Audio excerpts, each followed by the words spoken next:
ഇങ്ങനെ പോയാൽ ticket to ഫിനാലയിലെ അഞ്ചാമത്തെ ടാസ്കിലും ആരിനോ നൂറയോ സാബുമാനോ ജയിക്കാനാണ് ചാൻസ് കൂടുതൽ. കാര്യം മറ്റെല്ലാവരും ടാസ്കിൽ പോയിന്റിൽ വളരെയധികം പിന്നിലാണ്.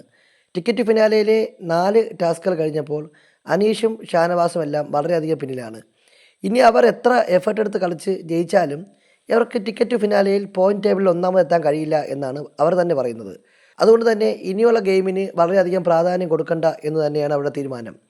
ലൈവിൽ അവർ പറയുന്നത് പ്രേക്ഷകരുടെ പിന്തുണയോട് കൂടി മത്സരിച്ച് ജയിച്ച് കയറാനാണ് തങ്ങളുടെ ആഗ്രഹമെന്നാണ്. അതിപ്പോൾ എല്ലാവരും ടാസ്ക് തോക്കുമ്പോൾ പറയുന്ന സ്ഥിരം വർത്തമാനമാണെങ്കിൽ പോലും അതിൽ കാര്യമുണ്ട് എന്ന് തോന്നുന്നു. അനീഷിനും ഷാനവാസിനും ഈ ടാസ്ക് ജയിച്ചിട്ട് വേണ്ട ഫിനാലയിൽ കയറാൻ. എന്തായാലും പ്രേക്ഷകരുടെ പിന്തുണയോട് കൂടി അവർ ഉറപ്പായിട്ടും കയറുമെന്ന് തീർച്ചയാണ്.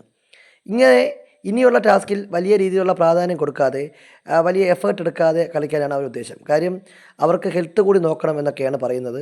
അതുകൊണ്ട് തന്നെ ഇനി വരുന്ന ടാസ്ക് എന്തായാലും അതിന് വലിയധികം പ്രാധാന്യം കൊടുക്കാതെ കളിക്കാനാണ് തീരുമാനം. ടാസ്കിനെ സീരിയസ് ആയിട്ട് കണ്ട് കളിക്കുന്ന ആരിനോ നെവിനോ സാബുമാനോ അക്ബറോ അനുമോളോ നൂറയോ ഇവർക്കൊക്കെയാണ് ഇനി വിജയിക്കാൻ ചാൻസ് കൂടുതൽ. ആദില ഷാനവാസ് അനീഷിനൊന്നും ടിക്കറ്റ് ടു ഫിനാലെ ജയിച്ചതിന് ശേഷം ബിഗ് ബോസിൽ പോകണമെന്ന് അല്ലെങ്കിൽ ഫിനാലിലേക്ക് എത്തണമെന്ന് വലിയ ആഗ്രഹമില്ലാത്തതുപോലെയാണ് കാര്യങ്ങൾ. എന്തായാലും ബിഗ് ബോസുമായി ബന്ധപ്പെട്ട കൂടുതൽ ലൈവ് എക്സ്ക്ലൂസീവ് അപ്ഡേറ്റുകൾക്കായി നമ്മുടെ ചാനൽ സബ്സ്ക്രൈബ് ചെയ്യുക.